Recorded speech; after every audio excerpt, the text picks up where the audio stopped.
As World War II got underway, both the Allies and the Germans were looking for the knockout blow, the new weapon that would decisively defeat the enemy.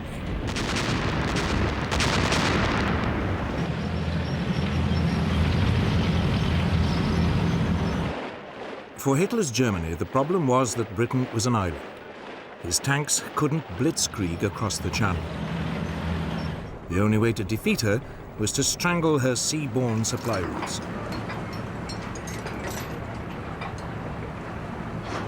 That meant warships, and above all, submarines.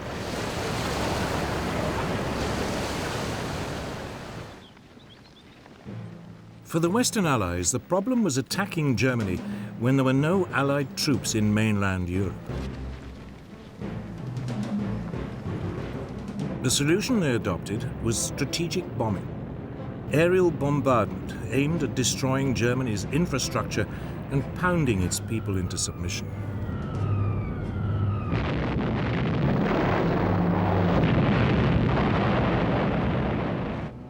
The two sides had adopted two very different tactics, but with one aim: to save their troops and to bring the war to an end as quickly as possible.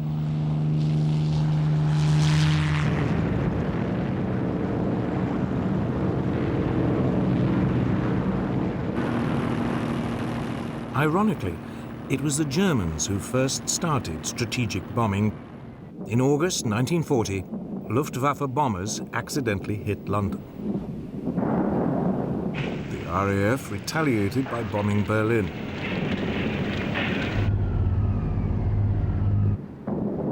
By the autumn, Germany was bombing Britain's cities almost daily, convinced the British would eventually crack.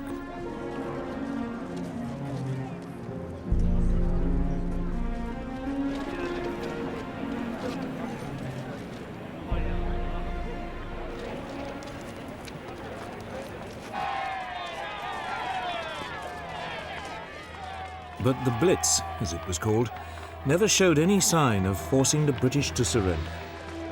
And by the summer of 1941, it was dying away as the Luftwaffe turned its attention to the war in Russia.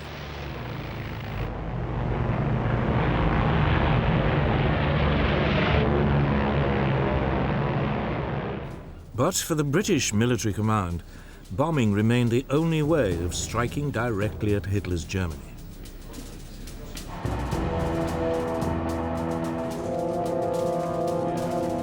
Moreover, by early 1941, the RAF was starting to receive a new generation of bigger, more powerful, four-engined bombers. These could carry loads of up to 18,000 pounds of bombs, 4 times the capacity of earlier aircraft. The first of these was the Short Stirling.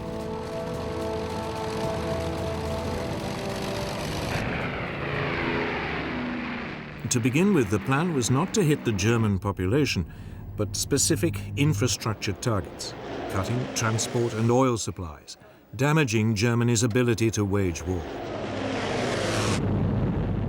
But it suffered one central problem. Britain's bombing was extremely inaccurate.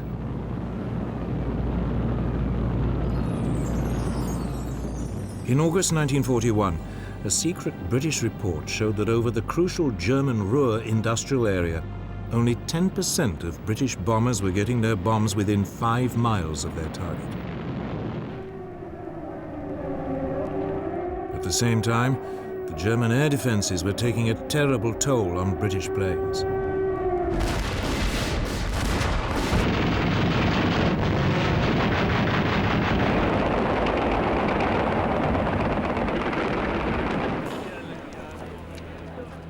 By late 1941, up to 10% of the bombers on any raid were being shot down.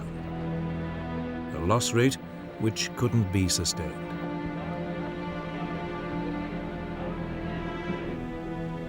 The Royal Air Force High Command decided to change tactics. It gave up any pretense of trying to hit specific targets. Instead, Bomber Command was instructed to undertake what it called area bombing, a euphemism for what is known today as carpet bombing. The idea was to deliberately target an entire area of a city, regardless of the civilian population. In the chilling words of the British Air Ministry, it would destroy the morale of the civilian population and, in particular, of industrial workers.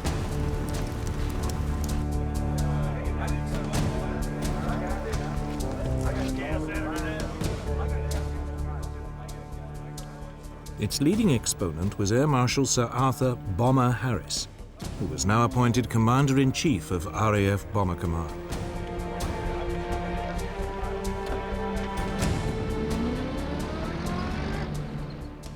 There are a lot of people who say that bombing can never win a war. Well, my answer to that is that it has never been tried yet, and we shall see. They sowed the wind, and now they are going to reap the whirlwind. In spring 1942, Harris launched what was, in effect, a huge public relations stunt for what he preferred to call strategic bombing. He gathered every available aircraft in Bomber Command. Over 1,000 took off for the German city of Cologne.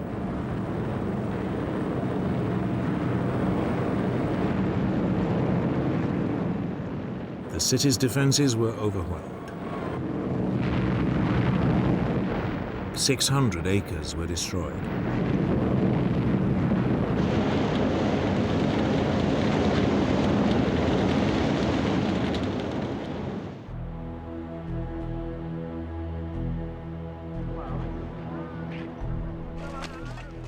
But only 39 British aircraft were lost. Harris had won his point. He now had the full support of the British Prime Minister, Winston Churchill.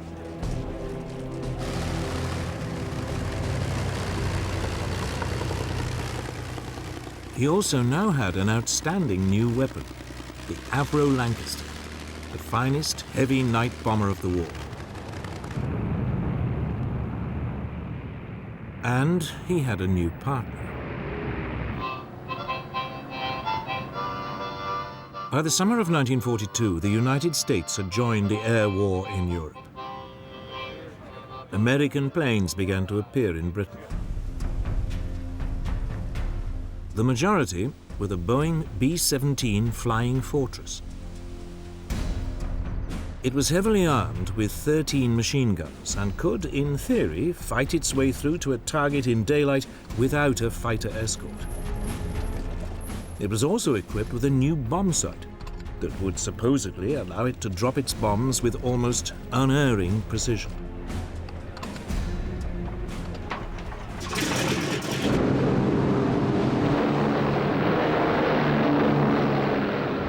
These features encouraged the Americans to ignore the lessons of the early British campaign and return to targeted raids on Germany's infrastructure. In August 1942, the Americans put the Flying Fortress to the test. 12 of them attacked marshalling yards near Rouen in France.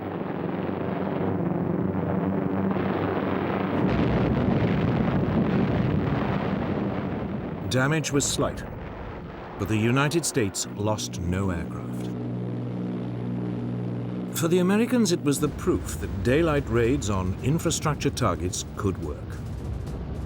For the British, it simply showed that the Americans could hit a minor and relatively undefended target.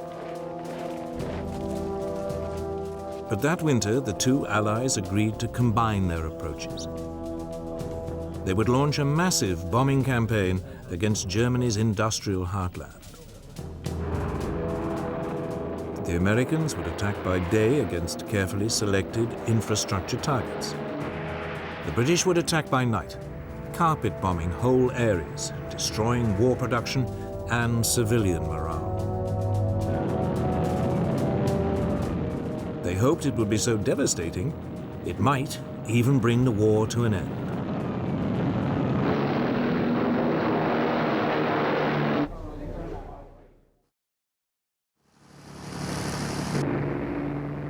In March 1943, British planes took off for the German industrial city of Essen. High-speed Mosquito light bombers went in first, dropping flares to highlight the targets. Then a force of nearly 450 Lancaster bombers swept over the city, dropping their loads.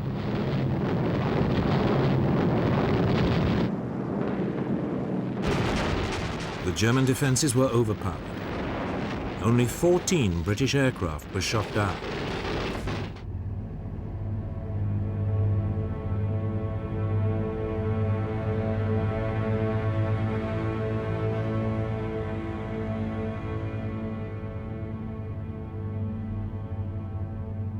The Essen Raid was followed by wave after wave of similar attacks on industrial towns in the Ruhr.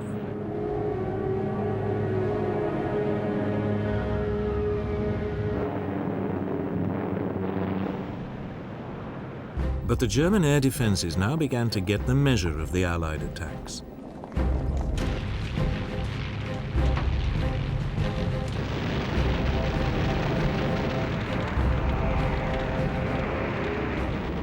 Britain's losses climbed to 1 in 10. Harris was forced reluctantly to call a halt to the attacks.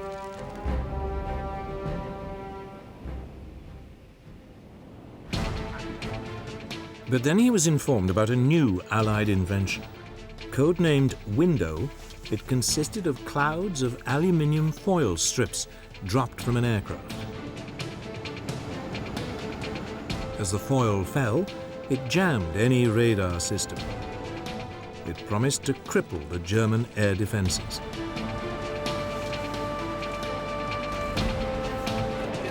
Harris seized on it. And 4 months after the Essen Raid, in July 1943, he went back on the offensive.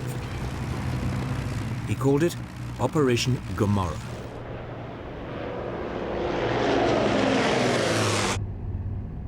The target this time was the industrial port of Hamburg.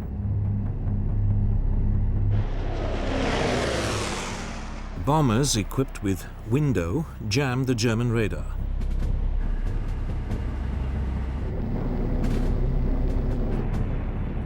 Other aircraft dropped incendiary bombs.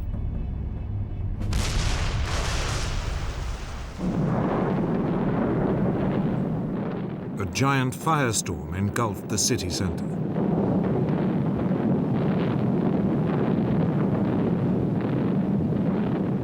"40,000 people died, and 500,000 were made homeless.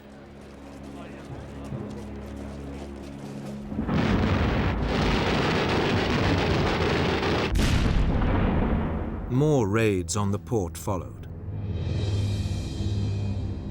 It was an enormous shock to the German people.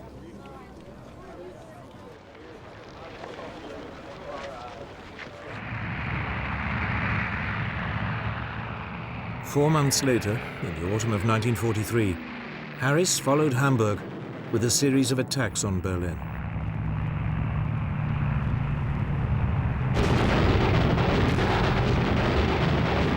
But by now, the Germans were learning to overcome the effect of Window, and by spring 1944, British losses were back at nearly 1 plane in 10. Worse, there was no sign German civilian morale was cracking. Harris's carpet bombing campaign was just not working. But neither was the American alternative of targeting infrastructure.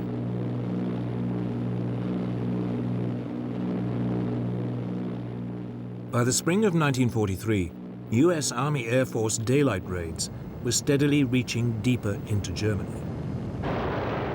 But American losses were climbing. Around 1 in every 15 planes was being shot down.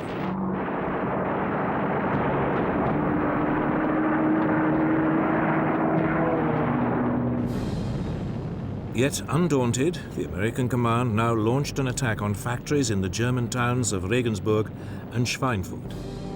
It was hugely ambitious. Both were deep in southern Germany, far beyond the range of US escort fighters.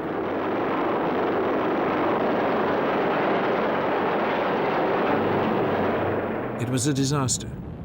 The 380 flying fortresses, which US bomber chiefs had assured everybody wouldn't need a fighter escort, were harried and shot down. The loss rate was over 16%.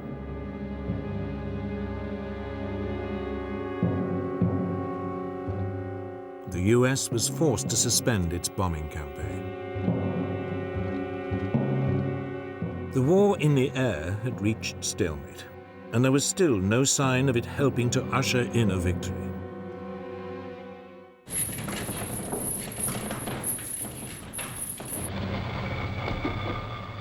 Then, in the early summer of 1944, as the Allies prepared to invade mainland Europe, the British and American air forces were tasked with disrupting German communication lines and oil supplies.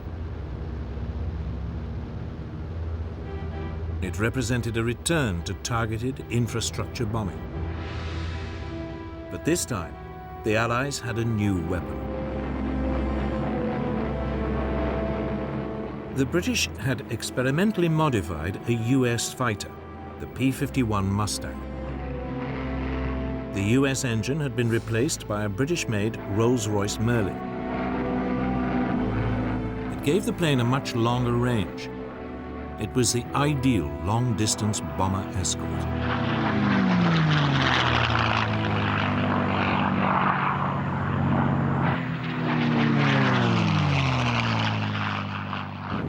The Allied bombers hit bridges and roads leading to the German front in France with almost surgical precision. Oil supplies to the German military were drastically reduced.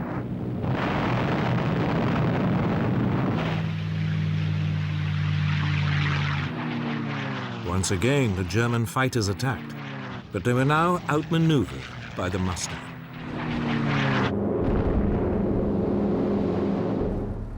Much of the German Air Force, now running low on fuel, was grounded.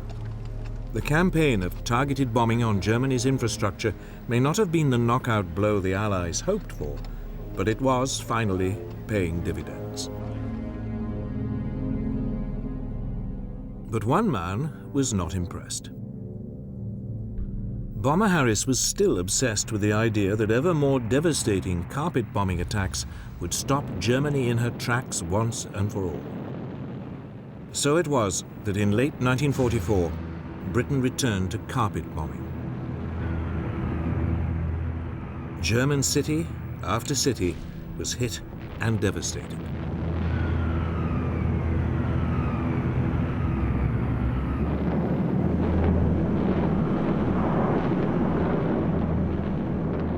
Then, in February 1945, Harris attacked Dresden, a city with virtually no military significance. The city's civilian population had been inflated by refugees fleeing bombing raids elsewhere. Yet Harris seems to have had no regard for civilian life.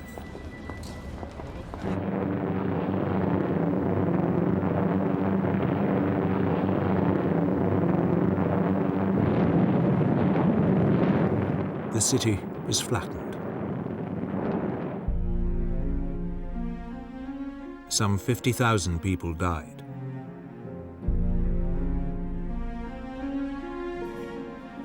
It was a raid too far.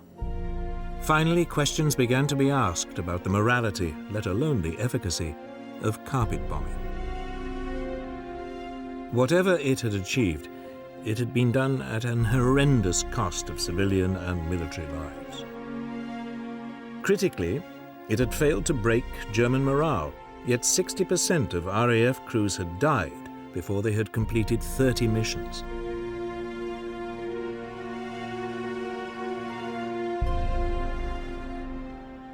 For all the hopes put in it, carpet bombing had not come up with the knockout blow.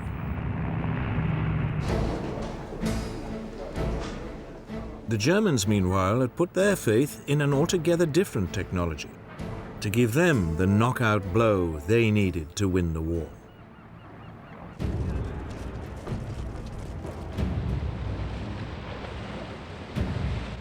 For Germany, Britain was a problem.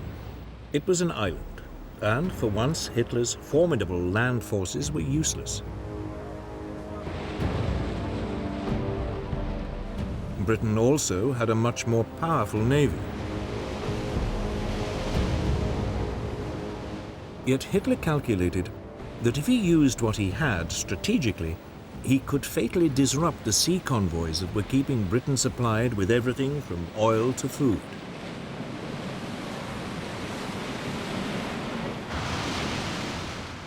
In the first 18 months of the war, German raiders sank more than 130 British merchant vessels.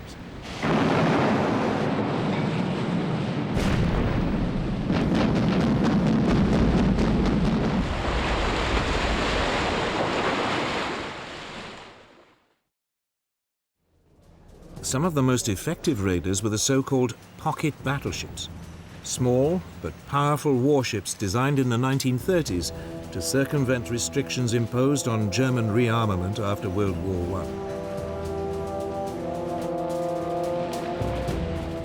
One, the Graf Spee, became particularly notorious.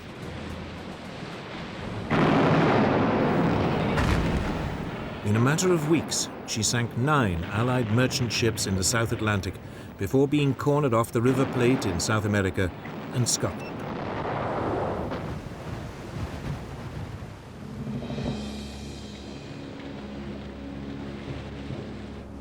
But the raids were taking a serious toll. If the losses continued to rise, Britain would have real supply problems.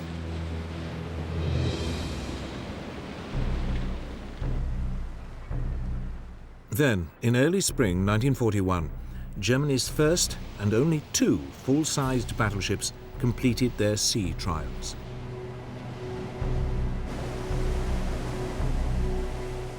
They sent a shiver through the British Navy. Their potential for destruction was enormous.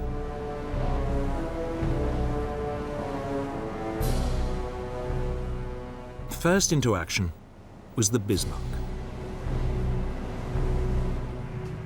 In May, RAF reconnaissance aircraft spotted her in the Norwegian port of Bergen, trying to sneak out into the North Atlantic.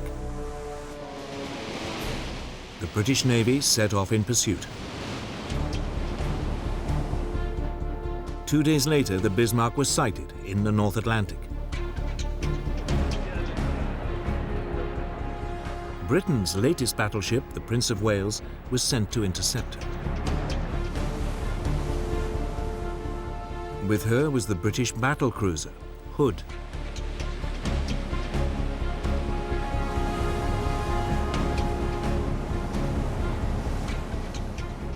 Early on May the 24th, 1941, the 2 forces met. It was the first time the 2 sides' battleships had squared up to each other.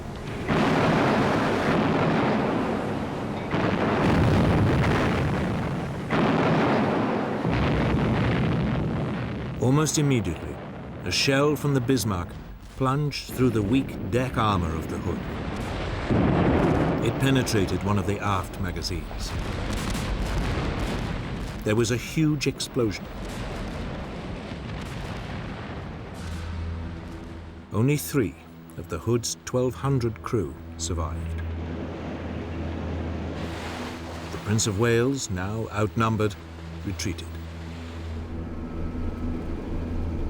It was round 1 to the Bismarck.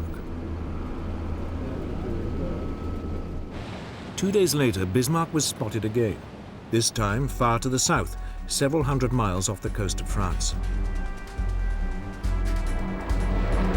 British Swordfish torpedo bombers swooped in.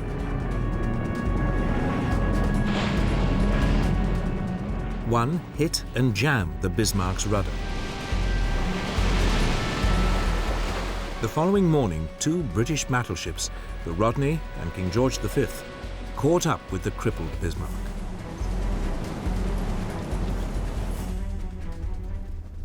They started pouring heavy caliber shells onto the hapless German ship. She was soon reduced to a blazing wreck. Bismarck was finally sunk by a torpedo. All but 110 of her 2,300 crew perished. The Bismarck had been sunk before she'd had a chance to prove her worth.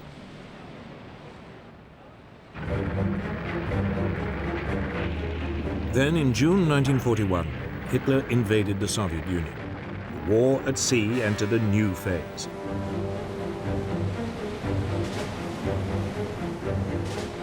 Britain began sending supply convoys to the Russian Arctic ports of Murmansk and Archangel. Immediately, the German Navy prepared to cut them off.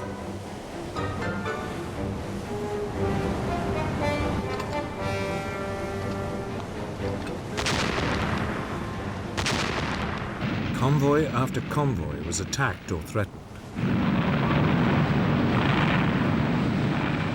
By summer 1943, it had become so dangerous, further convoys to Russia were suspended until the autumn, when it was hoped bad weather and poor visibility would offer some protection.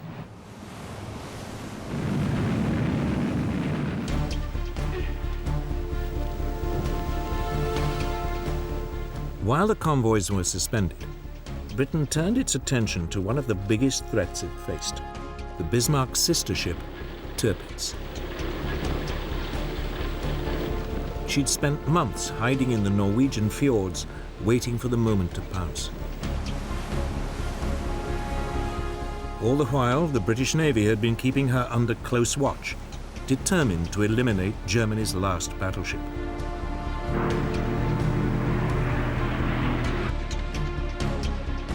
In September 1943, 5 British midget submarines known as X-craft were sent into the Norwegian fjords to sink her.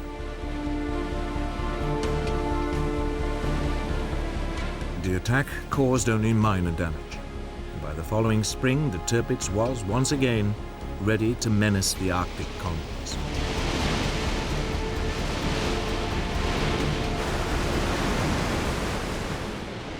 The Royal Navy now sent in a massive force to attack her. It included 6 aircraft carriers.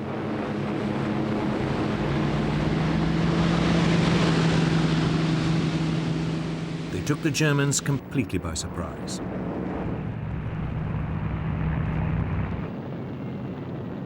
British dive bombers attacked Turpitz. But she was heavily armored, and the relatively small bombs caused only superficial damage. 3 months later, she was ready for action again.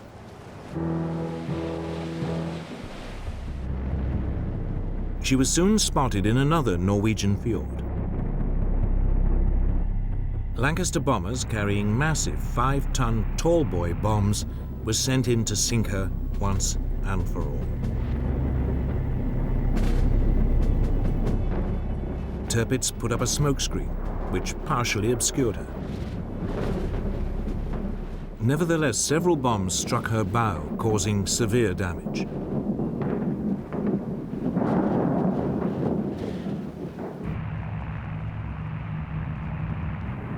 Finally, 2 months later, a squadron of Lancaster bombers caught her in perfect weather conditions. 3 tall boys struck home. Turpitz slowly capsized. Almost 1,000 crew members went down with her. After more than 2 years of hiding and running from the British Navy, she had been sunk.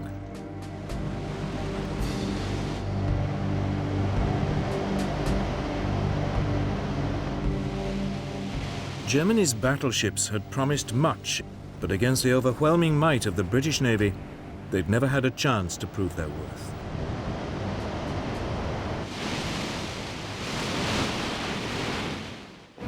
Hitler had lost the battle at sea, at least on the surface. But below the waves, it was a different story.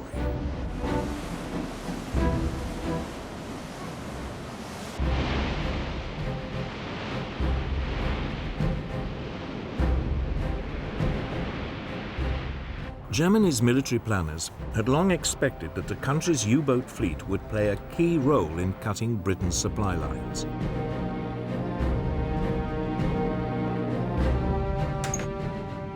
They could sneak up underwater on British merchant vessels, attacking them at the last moment.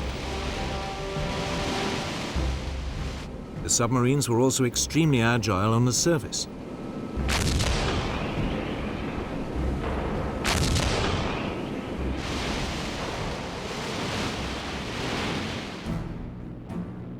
To combat the threat, Britain's merchant fleet was corralled into convoys for protection. But there was a serious shortage of anti-submarine ships to escort them. Many ships sailed without protection.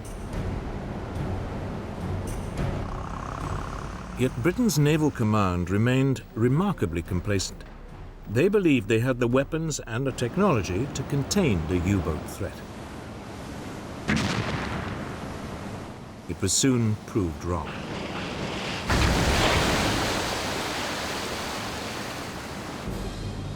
In the early months of the war, Britain's supply lines were harassed and disrupted. Often the U-boats would attack on the surface, picking off merchant ships with their deck guns.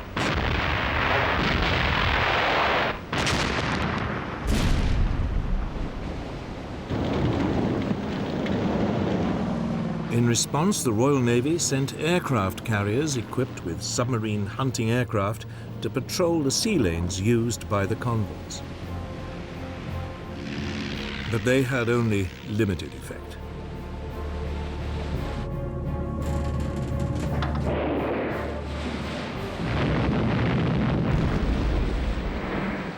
By the end of 1939, over 100 Allied merchant ships had been sunk by German submarines. If losses continued at this rate, Britain would face disaster. Oil, food, and weapons would all begin to run short.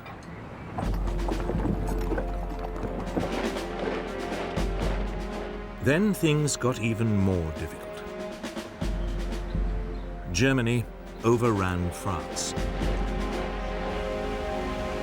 Suddenly, the German Navy, which until now had been largely bottled up in the North Sea, had access to France's Atlantic seaboard. They now had a base to attack Britain's Atlantic convoys. France's Atlantic ports filled with newly built German U-boats, particularly the Type 7C ocean-going vessel. Admiral Karl Dönitz, head of the German U-boat service, now organized his submarines into what he called wolf packs. A group would be lined up across a likely convoy route. As soon as one U-boat spotted a convoy, it called in the rest to attack.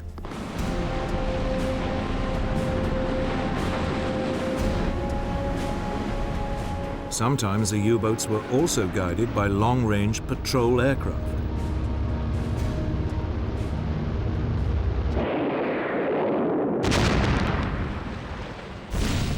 By the end of October 1940, up to 40% of Allied merchant shipping per convoy was being sunk.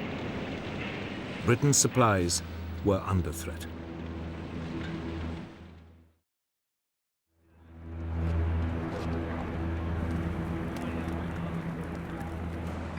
German U-boat crews called it the happy time, and top U-boat commanders became national heroes.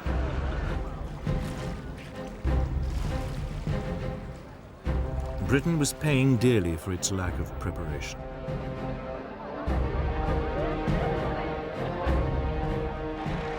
But finally, things began to change. A crash-building program of anti-submarine escort vessels was producing results.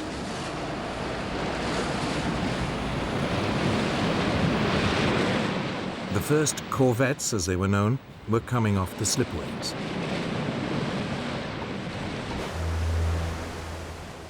For the first time, Britain could set up permanent groups of warships to escort the supply convoys. But their effectiveness was limited by the fact that their top speed was 15 knots, 2 knots slower than the surface speed of a U-boat.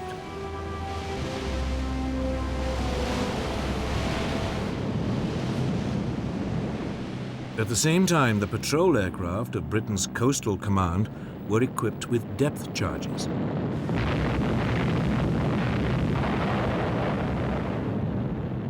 They lacked the range to cover the mid-Atlantic, but U-boats on the surface near their bases could be harried and forced to submerge.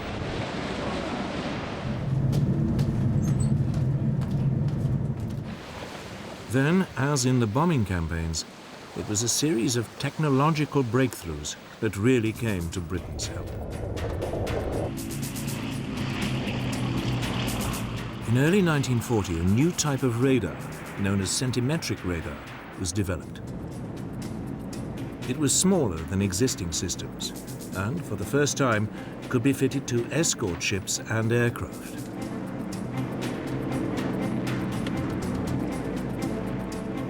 Now, any German U-boat on the surface was vulnerable.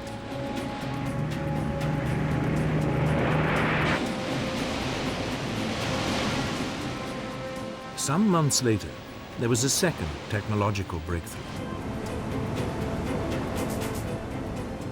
Huff-Duff was a radio detector. Anytime a German U-boat surfaced to communicate, Huff-Duff could pick up the radio signal and pinpoint its exact position.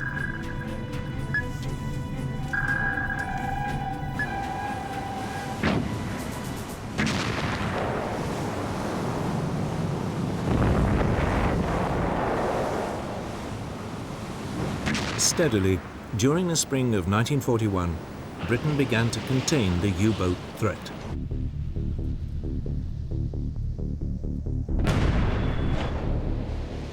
Merchant shipping losses fell by more than half.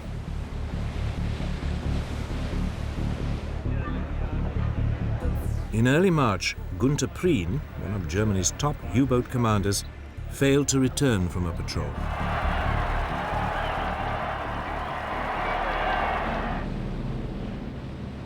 Shortly afterwards, 2 more top German U-boat commanders lost their lives in quick succession.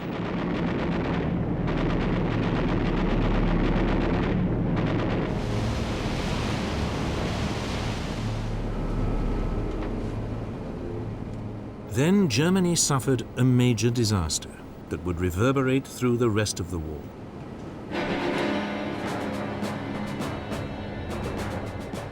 In May 1941, the British destroyer Bulldog forced U-110 to the surface and captured the submarine.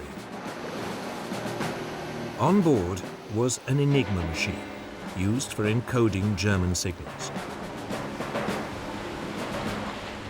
More importantly, Bulldog also captured the naval code books that went with the machine. It would provide vital assistance to Britain's code breakers.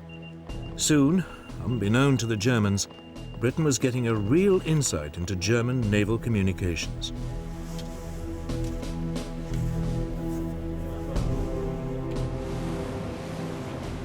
For the Royal Navy, it meant convoys could now be routed away from the U-boat wolfpacks.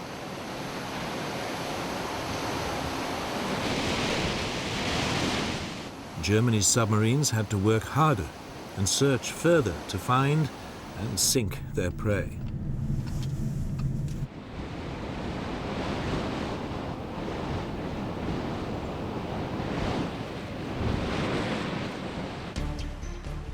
Yet, despite the Allied gains, by the winter of 1941, the German war machine was producing ever greater numbers of U-boats.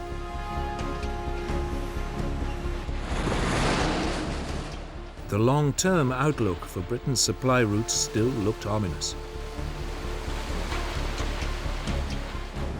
Then, in December 1941, the war at sea changed decisively.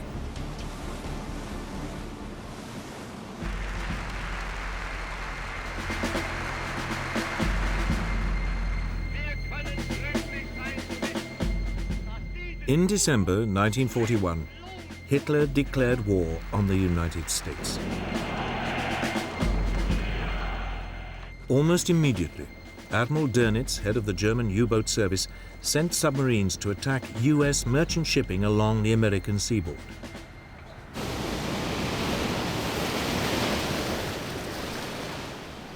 At first, only a few of his submarines, the new Type 9, were capable of making the long voyage from Europe. They found easy pickings. The US Navy's Commander-in-Chief, Admiral Ernest King, had resisted British advice to corral his merchant ships into convoys.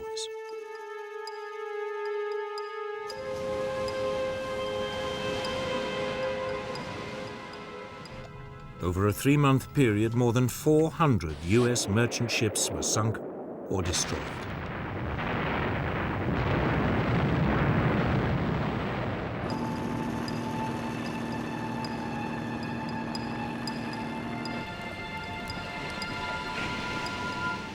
America was learning the tough lesson Britain had already learnt.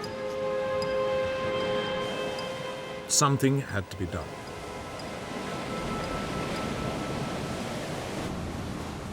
King now changed his mind, and by May 1942, the United States had introduced a limited system of convoys.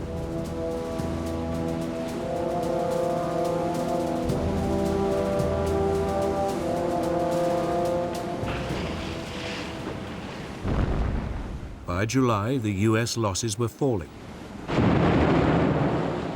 It forced the Germans to adopt a new tactic.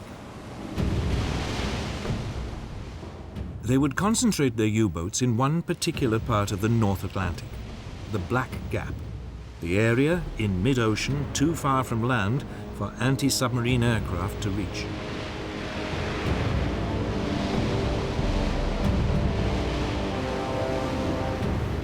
Often a convoy would be hit by more than 15 submarines coming at it in waves.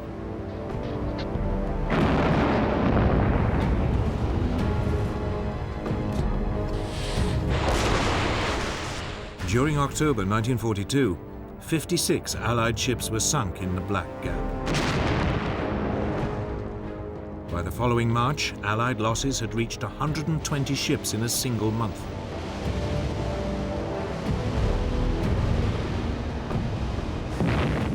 During the same month, the Germans lost only 12 U-boats. Hitler's tactic of disrupting Britain's supply lines so severely the country would collapse seemed a real possibility. It looked as though his U-boats might win him the war.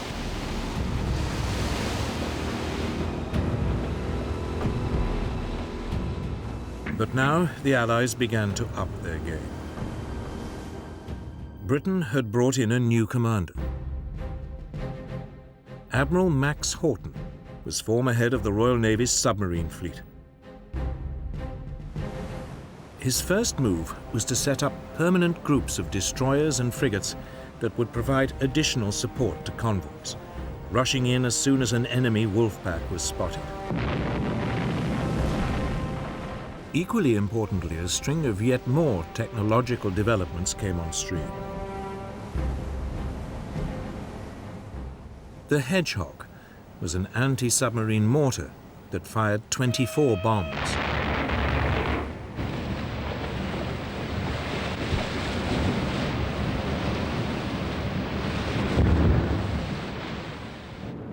Allied aircraft were fitted with a new high-powered searchlight, the Lee light. As an aircraft swooped in, it could be turned on at the last moment, catching a submarine by surprise on the surface.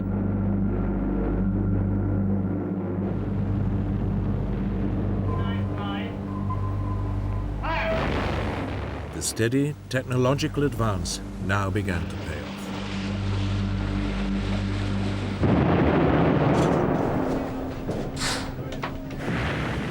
The German U-boat losses increased. The German commander, Admiral Dönitz, struggled to regain the initiative. In April, he ordered an all-out U-boat attack on convoy ONS-5, a convoy of 43 merchant ships traveling from Liverpool to Canada. It was designed to be a demonstration of German naval force. 40 U-boats descended on the convoy.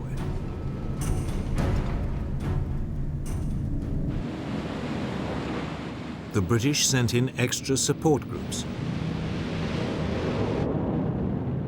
Anti-submarine aircraft flew from Canada.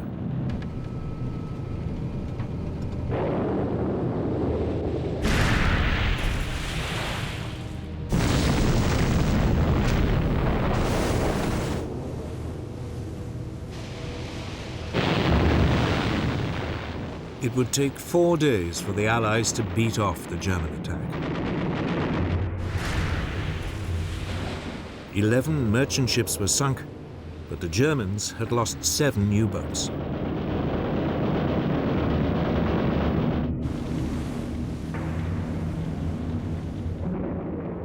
Two weeks later, Dönitz tried again, attacking a second convoy.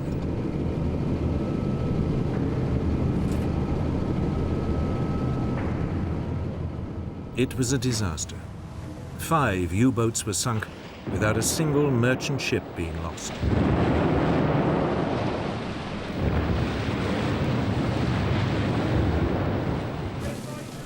During May 1943, a quarter of all Germany's operational U-boats was sunk.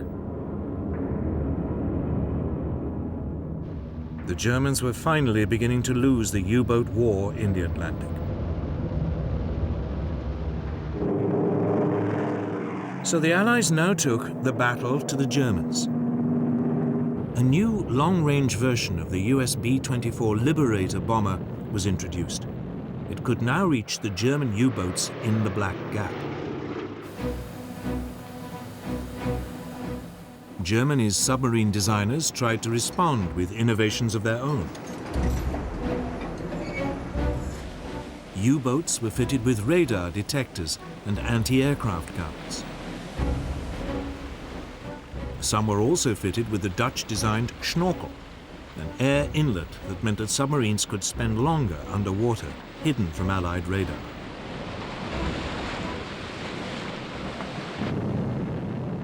But it was too little, too late. The Allies still found them.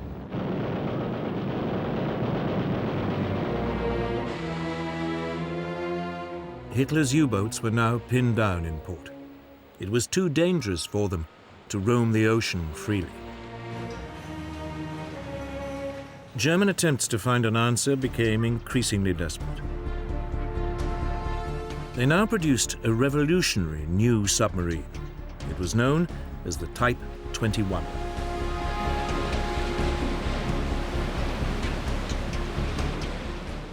It was electric-powered and capable of 17 knots while submerged, over twice the speed of a traditional submarine and fast enough to outrun most surface vessels. But again, it was too late. Only one ever became operational, and it never made contact with the enemy. By the end of 1943, the Allies dominated the Atlantic. It was a turning point in the war. Hitler's U-boat campaign had taken a terrible toll on both sides. The Germans lost nearly 800 submarines. 75% of the U-boat crews perished. On the Allied side, some 32,000 sailors died.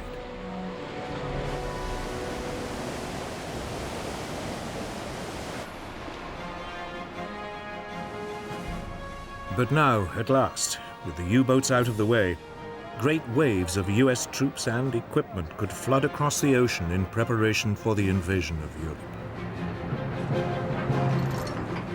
Victory in the Battle of the Atlantic would fundamentally change the course of the war.